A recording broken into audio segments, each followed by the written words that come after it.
Le contentieux fiscal peut être considéré comme un ensemble de voies de droit au moyen desquelles un contribuable saisit l'administration ou la justice afin de se faire appliquer la loi ou bien de bénéficier d'un avantage pour lequel il est éligible.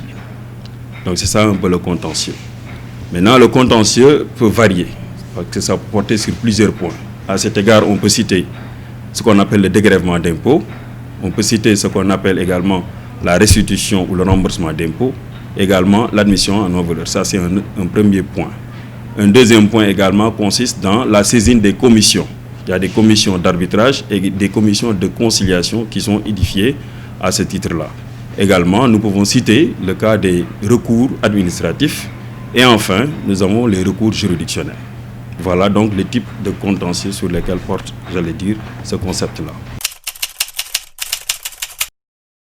En termes de procédure contentieuse, nous pouvons citer le cas le plus usité dans nos services, c'est-à-dire la demande de remise ou de modération d'impôts.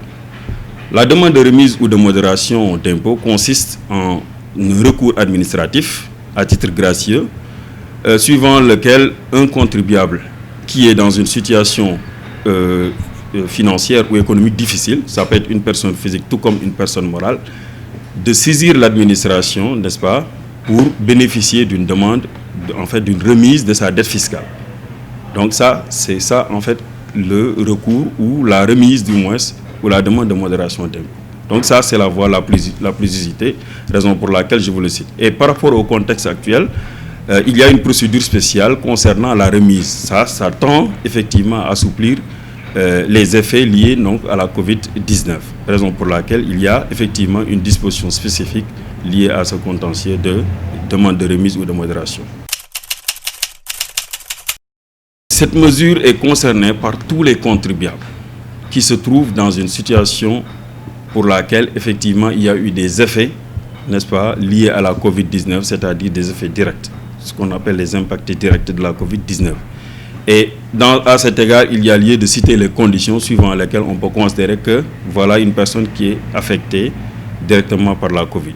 C'est le cas lorsque, par exemple, il y a un arrêt total ou partiel de l'activité qui a été dûment constaté. C'est le cas également lorsqu'il y a une fermeture des locaux professionnels en raison, effectivement, de cette pandémie, mais également ce qu'on appelle la mise en chômage technique du personnel, qui fait que pratiquement près de 50% des effectifs ne puissent procéder effectivement au travail. Et enfin, il y a le cas où l'entreprise constate une baisse de son chiffre d'affaires à hauteur de 33% ou plus au titre des mois de mars, avril, mai 2020, comparatif maintenant au même mois de l'exercice précédent. Si on entre dans ces conditions-là, effectivement, on peut bénéficier de cette mesure spéciale de modération de l'impôt. Les dettes fiscales, c'est les dettes fiscales qui ont été constatées au 31 décembre 2019 et suivant des titres exécutoires qui ont été établis par l'administration fiscale dans le cadre du contrôle du dossier du comptable ou lorsque c'est suite à une déclaration faite par le contribuable. Maintenant, ces dettes fiscales peuvent concerner les administrations publiques, au-delà donc des contribuables ordinaires. Ça peut concerner du moins les administrations publiques qui bénéficient de transferts budgétaires de l'État ou en tout cas des transferts des budgets des collectivités territoriales. En termes de niveau, on peut dire que la dette peut porter entre 40 jusqu'à 85% de la dette fiscale du contribuable.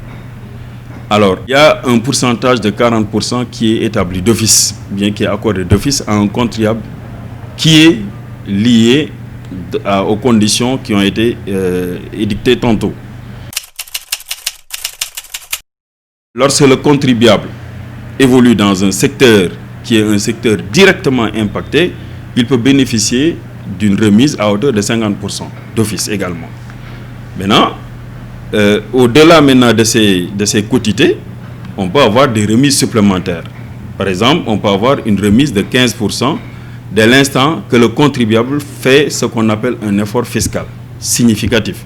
Et l'effort fiscal significatif consiste déjà dans le paiement d'un montant qui est équivalent à 10% de la dette fiscale ou au-delà. Dès l'instant donc qu'on fait ce paiement ou cet effort fiscal significatif, on peut avoir donc une remise de 15% supplémentaire par rapport à ce qui a été accordé. Et au-delà maintenant de ces 15%, on peut avoir encore une remise à hauteur de 20% lorsque maintenant, cette fois-ci, le contribuable s'engage dans un délai de 6 mois à compter de la décision d'accord de la remise, n'est-ce pas, ce contribuable s'engage à payer de façon consécutive la dette fiscale ou le reliquat, donc suite maintenant à l'accord de remise. À ce niveau, si le contribuable s'engage au moment de la demande de remise à procéder au paiement de sa dette fiscale, en tout cas du reliquat, sur 6 mois consécutifs, il peut bénéficier donc d'une remise supplémentaire à hauteur de 20%. La procédure à suivre est une procédure simple.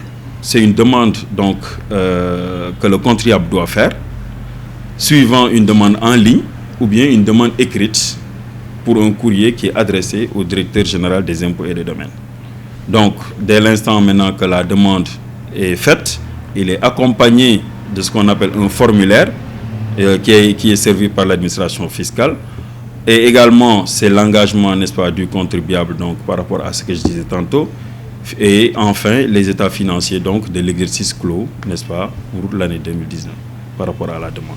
Toujours donc par rapport à cette procédure-là, nous aimerions rappeler à l'ensemble, en tout cas, de nos téléspectateurs ou l'ensemble de nos concitoyens, de pouvoir vérifier au niveau donc, de notre site, le site dgid.sn, pour l'ensemble des procédures et l'ensemble des formulaires et autres éléments dont le contribuable souscrivant donc à la demande de remise aura besoin pour pouvoir véritablement compléter ses recherches par rapport à ce qui a été demandé.